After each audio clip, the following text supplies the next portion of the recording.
Hello বন্ধুরা, আজকে নতুন একটা ব্লগ নিয়ে চলে এলাম। তো ভিডিওটা স্কিপ না করে দেখতে থাকো। তো এখন ফটাফট হয়ে গেলাম রেডি। তো রেডি হওয়ার পর প্রথমে মাকে করে নিলাম প্রণাম। তো এখন চলে যেতে হবে বাজারে। তো প্রথমে নিয়ে নিলাম ব্যাগগুলো নেওয়ার পর বাইজিকে স্কুলে নামিয়ে দিতে হবে। তো বললাম যে টিফিন নিয়েছিস কিনা, তো বললো আমি কিছু জানি না। তো দেখলাম ব্যাগে টিফিন আছে। তো এখন বেরিয়ে যাচ্ছি। তো তারপর নামিয়ে দিলাম স্কুলে। তো স্কুলে গেলাম, কারণ কালকে একজন ম্যাডাম মারা গিয়েছিল। তো 1 মিনিট নিরাপত্তা পালন করে নিলাম। তারপর এখন চলে যাচ্ছি বাজারে। তো বাজারে আসার পর প্রথমে বাজারটা ঘুরে নিলাম।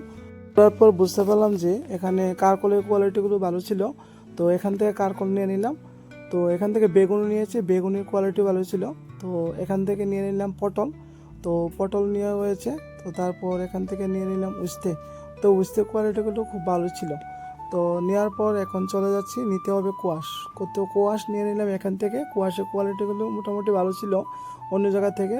তো কোয়াশ নেওয়ার পর তো পেমেন্ট করে দিলাম। তো পেমেন্ট করার পর এখন নিতে হবে টমেটো।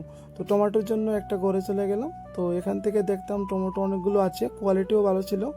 তো টমেটোর কোয়ালিটিগুলো ভালো ছিল, তার রেটটা একটু বেশি অন্য জায়গা থেকে। তো কি করব, কোয়ালিটি ভালো ছিল তাই এখান থেকে টমেটো নিয়ে নিলাম। ওজন ছিল 26 কেজি। তো টমেটো নেওয়ার পর তো এখানে এখন পেমেন্ট করে দিলাম। পেমেন্ট করার পর এখন নিতে হবে শসা। তো এখানে চলে যাচ্ছি। যাওয়ার পর শসাগুলো দেখলাম ভালোই বেচে রেখে দিয়েছিল। তো এখান থেকে নেওয়ার পর পেমেন্ট করে দিলাম। পেমেন্ট করার পর এখন নিতে হবে কাঁচা লঙ্কা। তো এখান থেকে কাঁচা লঙ্কা কোয়ালিটিগুলো ভালো ছিল না, তাই অন্য কোথাও থেকে নিতে হবে। তো এখন সব মাল কেনা হয়ে গেছে। তো এখন বেরিয়ে পড়বো, অনেকটা লেট হয়ে গেছে।